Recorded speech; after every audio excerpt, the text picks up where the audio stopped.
Welcome back, everybody. That's right. The Squatchers Lounge podcast is upon you.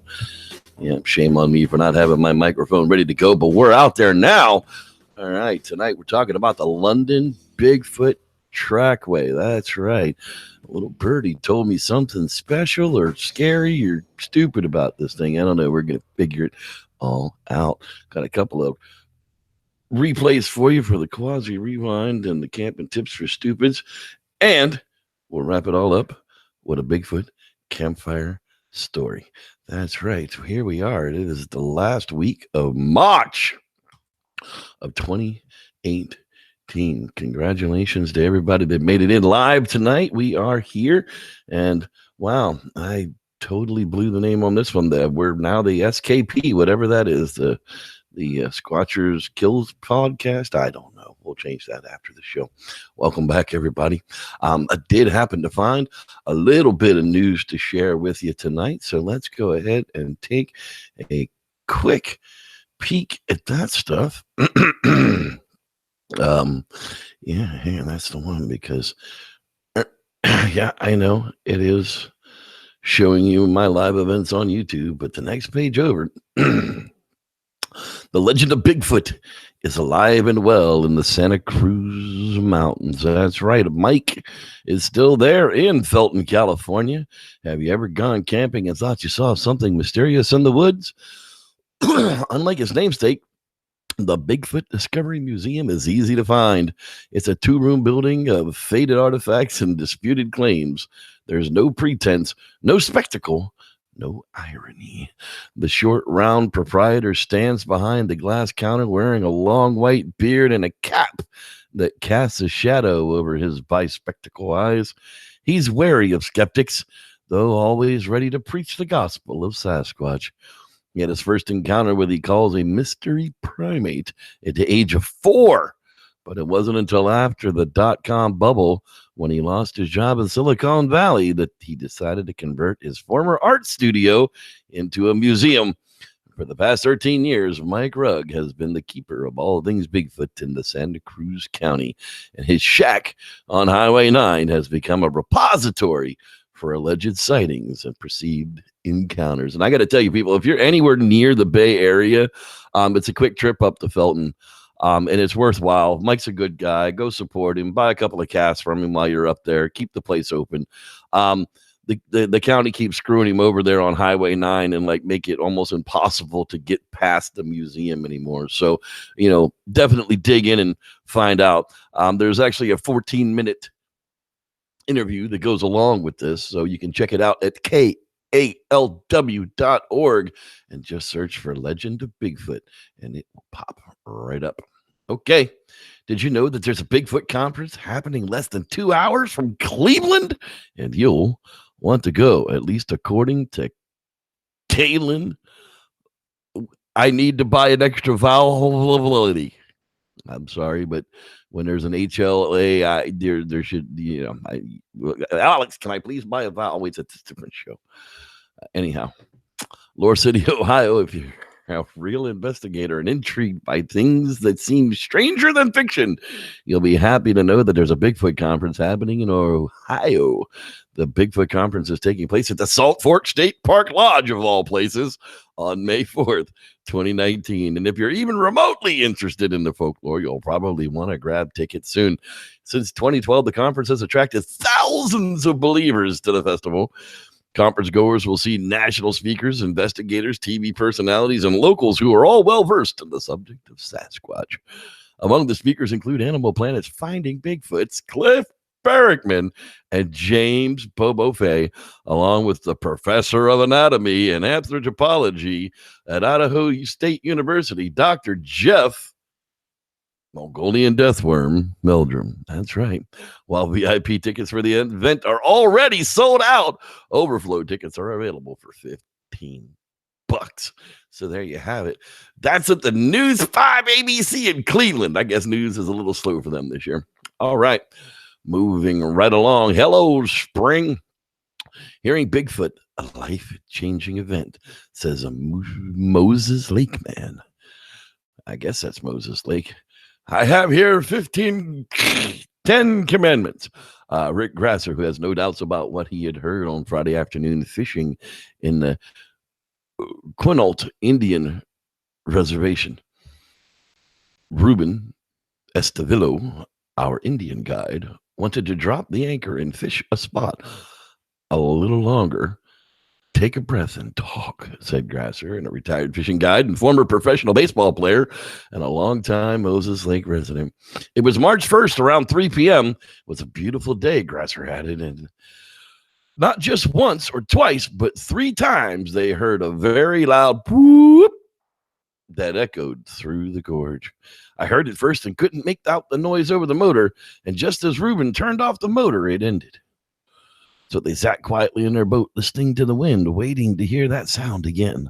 A little more than 2 minutes later, and there it was, a loud poop, which is actually the right kind of sound it makes.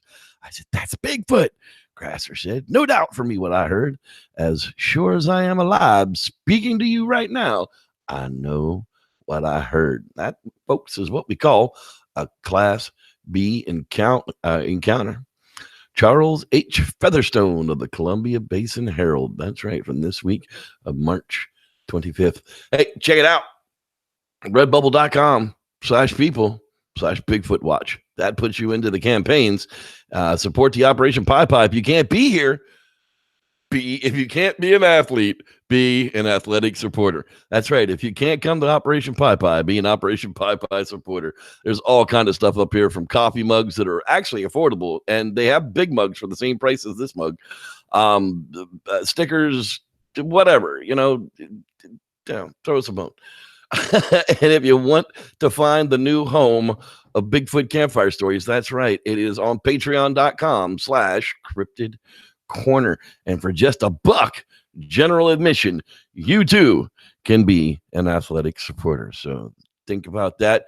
patreon.com/cryptid corner. There we go. All right, so that gets the news and a little bit of self-promotion out of the way. But now we do have, that's right, the Quasi Rewind. And the old Quasi man himself was a little, I'm not sure, curious or scared to see which one I would choose for tonight. So let's put him out of his misery and check out tonight's Quasi Theory Rewind from Mr. Dean Cooper. And now, Quasi Theories from a Quasi Scientist with your host, Dean Cooper. Hans Brinker or the Silver Skates. No, this is not a book review of Mary Mapes Dodge's classic children's novel about a Dutch lad who desperately wants to win an ice skating race on the frozen canals of Holland, the grand prize being a pair of silver-bladed skates. She wrote it in 1865, but the story takes place sometime before 1850, in the winter of some otherwise unspecified year. The reader is left to surmise the actual year of the race, as well as whether or not the prize skates are intended for real use or are merely a trophy to be hung on above the mantelpiece. Continuing the reader's surmisations, he or she may again well surmise that the skates, having silver blades and presumably silver mounting hardware as well, would bend when put to real use on real ice, and that the blades themselves would dull up quite quickly. An astute modern reader would also be puzzled that the famous canals of Holland actually froze long enough for ice skating. They hardly ever get a thin coat of ice, let alone freeze thick enough to support large numbers of ice skaters. They froze that thick in 2012, but that year was exceptionally cold in Western Europe. They froze hard all the time back in the 1800s, though. They froze hard from around 1350 all the way to the late 1800s. They did that because much of the northern hemisphere was in the Little Ice Age. It didn't get cold enough to get the glaciers all going again, but it was a hard time for half the planet. From around 950 to 1250, we had the medieval warm period. It was warm enough that the Vikings colonized Greenland, which is not particularly green these days. It was also wetter, especially in the desert regions of the United States. That's when the Anasazi and the cliff dwellers flourished. The mound builder culture covered most of the Midwest, covering much of the Mississippi Valley and all the rivers draining into it. Their trade routes ran from the east coast to possibly the west coast and all the way down into Mexico. Artifacts found in mound builder archaeological sites originated from all over the continent. When the Little Ice Age started around 1250, kicking in more strongly by 1350, the mound builder culture collapsed, the Mayan culture collapsed, the Anasazi disappeared. Bad, wet, cold winters and cold summers destroyed much of Europe's agriculture. The Black Death plague killed hundreds of thousands in Europe. Wars started, famines killed even more people. The face of modern Europe is much the result of the Little Ice Age. 1816 was probably the worst year of it. It was called the year without summer. There was frost in Virginia in August. Crop failure caused famine in Ireland, Wales, and the rest of Europe. The scientific debate over what caused the Little Ice Age, reduced solar output, shifts in ocean currents, any number of other factors rages on. The reason for the year without summer is known. The Little Ice Age got helped out by volcanoes. 1812, 1813, and 1814 all had major volcanic eruptions scattered around the world, blowing huge volumes of dust into the stratosphere, blocking a lot of sunlight. The dust maxed out in 1815 when Tambora in Indonesia blew its top. Around 24 cubic miles of debris, much of it dust, went into the air. The planet's temperature dropped by almost another degree for a couple of years. The Little Ice Age and volcanoes. That's how Hans Brinker won his silver skates. You may read the text of this on my blog at bhaidin.com. That's BHAIDIN.com.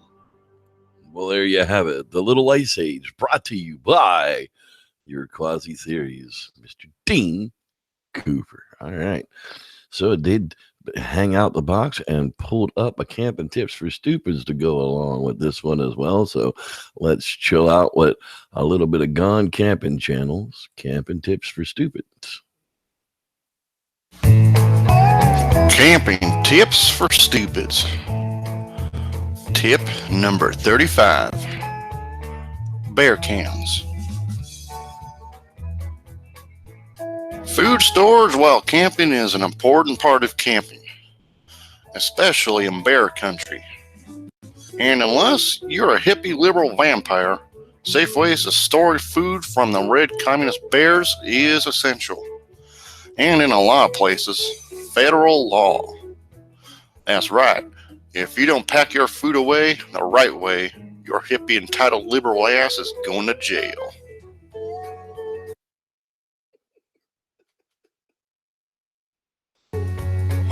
Bear canisters are made by smart NASA scientist nerd folk to be 1000% bear proof. You stick your food in it, close the lid, and then chuck it at traffic. Because bears hate highways and don't want to be laughed at when the others hear about how they got hit by a Prius. So what do you do when you get hungry, you might ask? Simple. You eat the frickin' bears.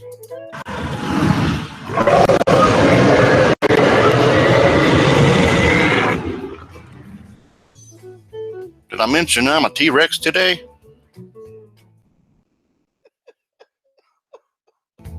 This has been Camping Tips for Stupids.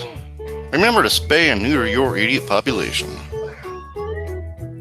Some of these are just fantastic. All right. It's just absolutely fan-damn-tastic. All right. So it is that time where we give shout outs in the Hangouts. And let's see who's hanging out with us live tonight on Wednesday nights. That's right. Usually here about 8:15 we get started. I've decided that's going to be a thing. 8 o'clock, 8:15 is definitely the time. So let's take a quick look here, see who's checking in tonight. We've got Mr. Dean Cooper, of course, our quasi theorist is here. Jen is in a party in the house. Yep. Mr. Lance Windsor, yes, sir, checking in from Canada. Mr. Tim McCune, hey, man, I hope you're feeling better. Got out of knee replacement. That's good. If you're watching this on replay, it's because you fell asleep with the phone in your hand. Keith Harden's in the house. How you doing there? Richard Barfield, I've seen that name a couple of times now. Welcome back, sir. Mr. Don Reif. There he is, the big Viking himself. You've got a spot at the camp site as well. Mr. Rod Dupree, our VIP number one. He's already checked up. He's going to be with us as well. Jonathan Doty's in the house. How you doing there, champ? Glad you are with us. I'm pretty sure I said hi to all those people already, but Keith Harden, hey buddy.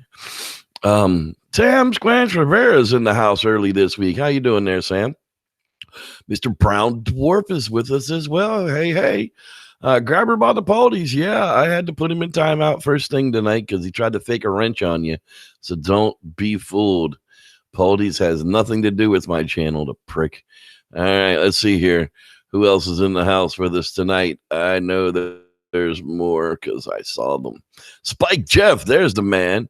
Got a cool name. I like that name, Spike Jeff. Robert Fago. I can't. Yeah, it's not a double G, so that's what it's got to be. All right, so there we go. We're moving right along here. Maria.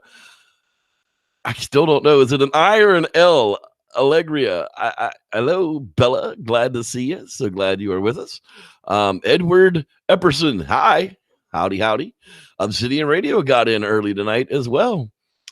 Why you come now? Because, well, I was in a hurry. That's why. I think you're probably related to the Asian pilots We Too Low and Holy Fuck. Yeah, I remember those guys. I'm pretty sure they were driving the they were driving the plane that crashed in the Hudson. Titan Class 88. There you are. Yes. So using a fake wrench did warrant the boot. That's what happens when you get to be a jackass. Dave Jackson made it. He's in. How you doing there, champ? Glad you're with us as well. All righty here. We're moving right along. Let's see here. I don't want to skip anybody. We're moving down. Grab her by the poldies. I know, man. It's okay. You'll be fine. Sorry there, folks. I'm just trying to move down the list. There. Do Erden. I think we have Duo Erden. I always get it wrong. Always, at least the first time. Hunter, there's the man. Glad you are with us tonight as well. Who else is there? I don't know. Barry Bishop, there. He's in the house with us. Natalie is in the house with us as well. Hello, Natalie. Hope you're feeling good. Andy Baker's in the house with us as well. Cody Johnaway. Hey, right back at you. Chris Wright is with us as well. There, the Chris Cullinan finally checked in with us. I wouldn't have known you were here if you didn't say hi. He'll be in with a couple of partners coming from Kentucky for the camp out. So we're up to 12 or 13 and 2 campsites so far. So it's going to be a legit time. If you guys want to go, we're going into the Pi Valley of California, which is right outside of Sacramento. The Sacramento airport is the place to fly into. Contact me. I'll reserve you a spot. Fly in. The only cost is arrival and survival. I don't charge for the camp out at all. So there we go. All right, people. We are we are at it. So there we go, people. Okay, we are going to talk tonight about the London Trackway. That's right. Why? Because, well, there's a few things that go along with this that in the middle of the night, there was a phone call that went out. They said, hey, a Bigfoot walked through the water, slopped through the mud, and now there's a whole bunch of tracks out. And we need people to come out, and we need pros to come out and analyze them and take a look at them. So that's what we're going to talk about tonight is the London Trackway itself. Now, Cliff Barrickman, I'm sorry, I always pronounce it improperly, and that's horrible of me, was one of those responding people, along with the great Guy Edwards. Now, the London Trackway is a unique event in Bigfoot history. It started with an unsuspecting Sasquatch wandering out of the woods onto the muddy shore of the Cottage Grove Reservoir, probably on the Saturday night, Sunday morning of February 11th and 12th, 2012. The event still has not come to an end because of the observations that are continually being made of the casts that were collected at the site. Just as new insights are being gleaned by examining the Sasquatch footprint casts taken decades ago, the London tracks will be slowly giving their secrets away for years to come. The information around the London Trackway is organized into a bunch of different things on the website here: history, observations, photographs, and then the index. The history details of how the tracks came to light, as well as briefly mentioning some of the people who were involved. The observation section is a collection of observations made by Cliff and some others on the track, and that section will frequently get updated, and it was.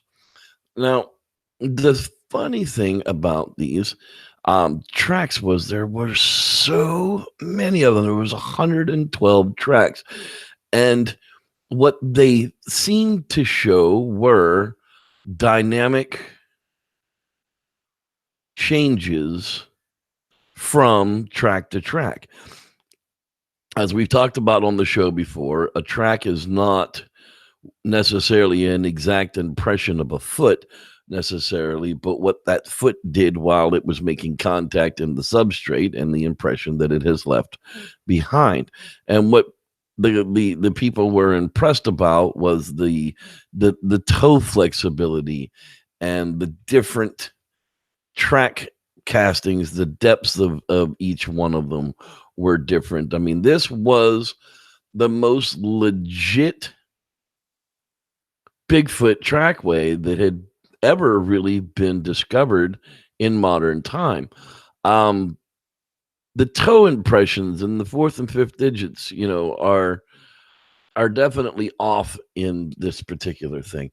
Now, in 2012, everybody assumed that the trackway was going to come back as 100% legit. After all, the main people involved with it were all really kind of telling us that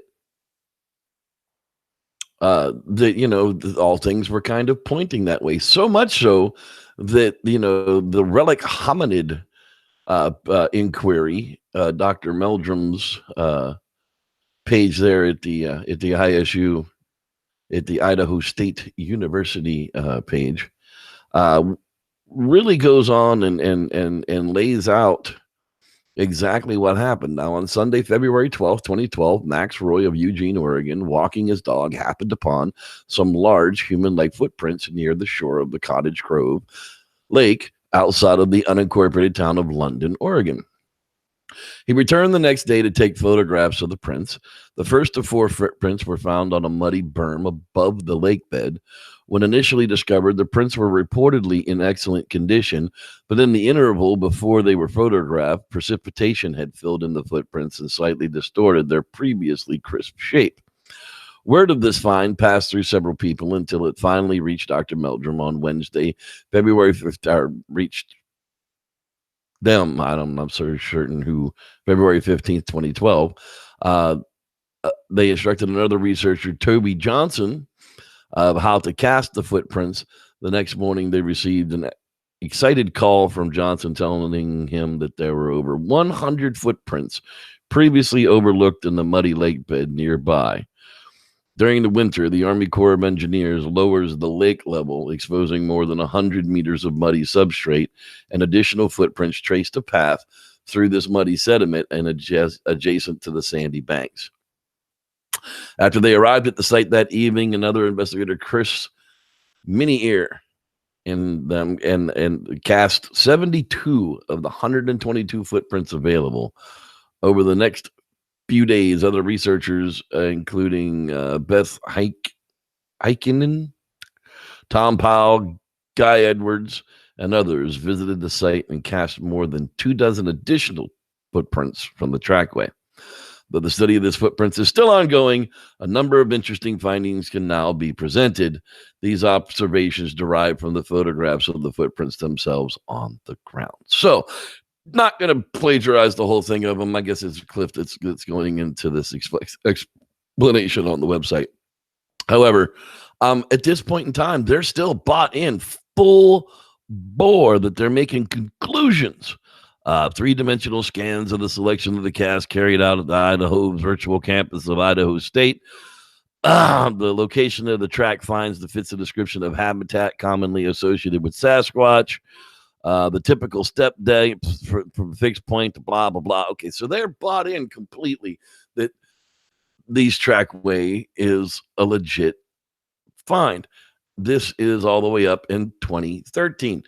In 2014 and 15, they continue to make virtual scans of the actual footprints themselves, and they make hundreds of them.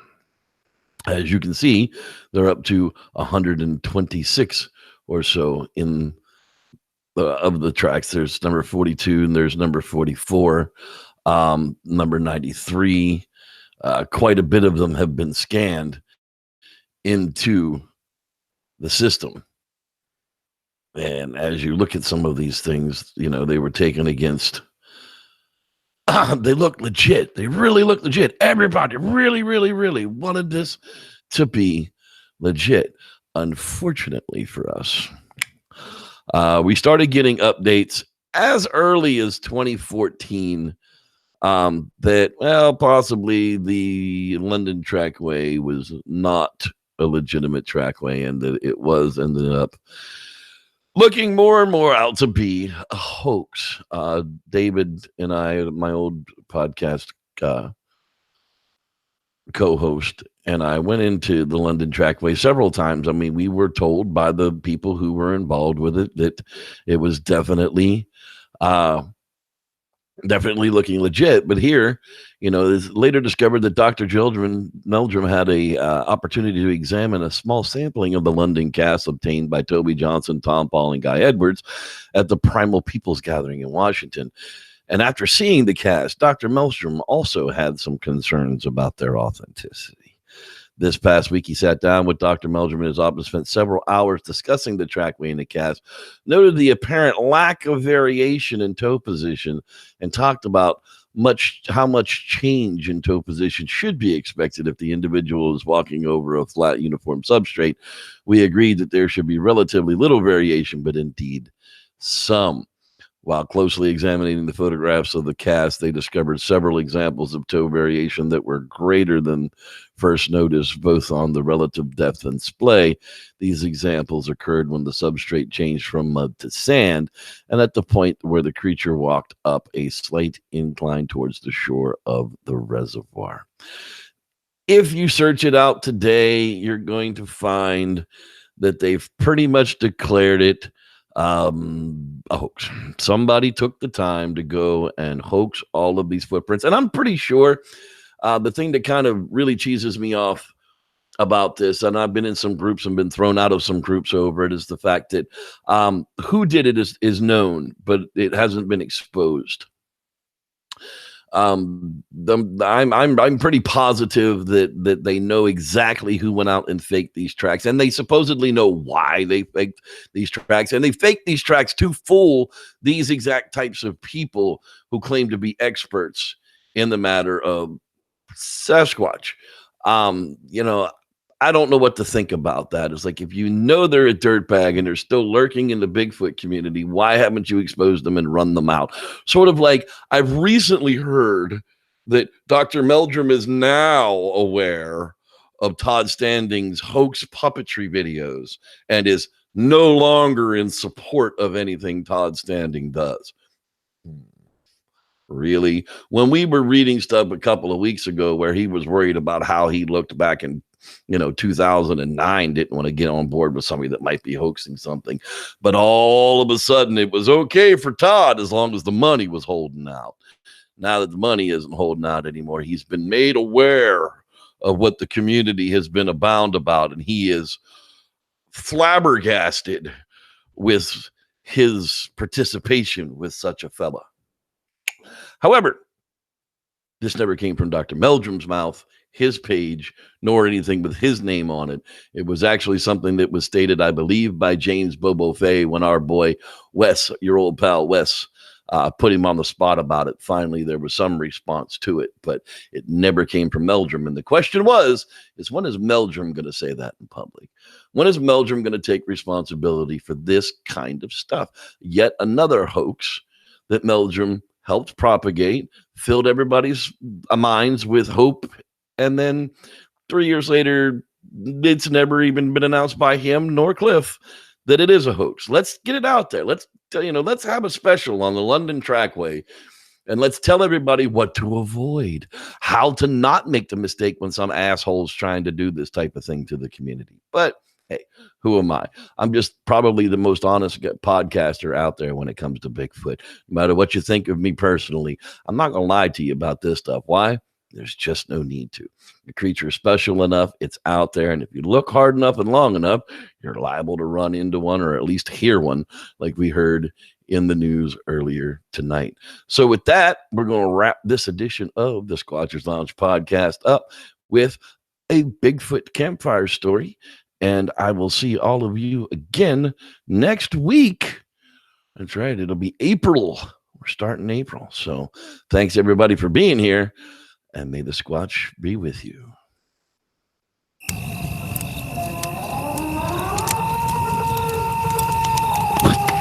What the hell is that?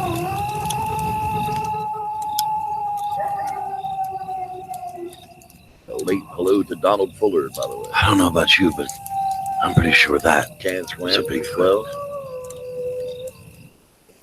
Let me tell you a story. These stories are based upon true events. Welcome to another Bigfoot campfire story. This story was told to me at a KOA near Charleston, South Carolina. A tanker trucker driver named Trey had a run-in with an unknown animal while making a haul along Interstate 90 in Idaho. It took him nearly 2 decades to tell the story, and I was lucky enough to hear it firsthand. Well, the boss was famous for setting up late loads, and this happened to be one of those days. I got back to the office in Coeur d'Alene, and he decides I've got to deliver an emergency tanker load down I-90 to Cataldo. Not being one to pass up double pay, I hooked up the tanker and I started to head out. Well, they caught me at the gate and delayed me by nearly an hour, and it was already getting dark. Finally, they got the paperwork in order and sent me off to the location. Since it was December, really cold night, I was praying the roads would be safe enough and the snow would keep away long enough to not need chains to get into town, as that was never fun. Well, I managed to get out on I-90, and the sun was now well gone, and that thick black blanket of dark they call night around here had set in. And as I started to travel into the mountains, I always get that eerie feeling of driving through the mountains late like this. I don't see the best in the dark anymore. Well, the tales of the phantom hitchhikers and the crazy trucks that try to run you off the road always come to mind as well. They always creep me out. Well, the traffic wasn't too bad, and the truck was running well up and down the hills, but the peaks and the bottoms are starting to get slick with ice. Well, I finally started into the national forest, and the hills started getting steeper and longer, and that tanker was filled to the top with ethanol, so there just was no room for error. So I slowed my pace, took my time, and like always, I should have been just fine. About 30 minutes into the forest, as I was descending a hill near Mason Creek, I'd come across some kind of animal that ran out in front of my rig. There was no time to brake, but it had to be big as I caught a glimpse of the head, just as I thought, what the hell is that? Well, I slammed on the brakes, but there was no stopping it. The rig rolled right over and come to a sliding halt stop right at the bridge. Well, I quickly got unbuckled and climbed out of the driver's side window as fast as I could and ran down the hill to a safer distance. I noticed the smell of the ethanol strong on the air, so it was most definitely leaking the payload. A few cars had passed me and stopped up the hill, and they must have called 911 as I could clearly hear the services coming already. Well, the first to show up was the sheriff, and he and I walked around the other side of the truck, and that was when we first spotted the creature, or what was left of the poor mangled thing, pieces of the cab of the truck. The upper body was laid out in a way that there was no doubt is what we were looking at. The cone-shaped head covered in hair, those weird long arms, well, arm as one was nowhere to be found. The sheriff had no idea what to make of it, but we knew that it was a Bigfoot, but no one wanted to admit it. That was when I realized that this wasn't a deputy, but this was the sheriff. Well, we went back to his cruiser. He told me to stay put as he called the fire trucks and told them to hold back until further notice. And as if it was no big deal, this lawman took a road flare, lit it, and threw it directly into the leaking tanker truck. Then he forced me into the cruiser and drove further a distance back. And as we sat in the car, he warned me to never speak of what we saw that day, to never tell a soul that Bigfoot are real, as it will mean nothing but trouble for me if I did. He threatened me that they could make me disappear right now as part of the explosion. I asked what explosion, and just then the tanker truck erupted into a blast. Well, I swore I'd keep my mouth shut, and I started the car once more. He called the fire trucks the rest of the way in, but by the time they got there, the evidence of any animal had long since burned away. Well, I swore to the sheriff that day that I'd keep my silence, and for nearly 2 decades I did. I only tell you now because times have changed, and people should know these animals are out there. This poor driver got the shock of his life when he destroyed his rig, hitting a Bigfoot. This type of thing must happen more often than we know, as it seemed there was a plan to hide the evidence. What is it that they don't want us to know? Thanks for listening. I'm Reverend Jeff, and may the Squatch be with you.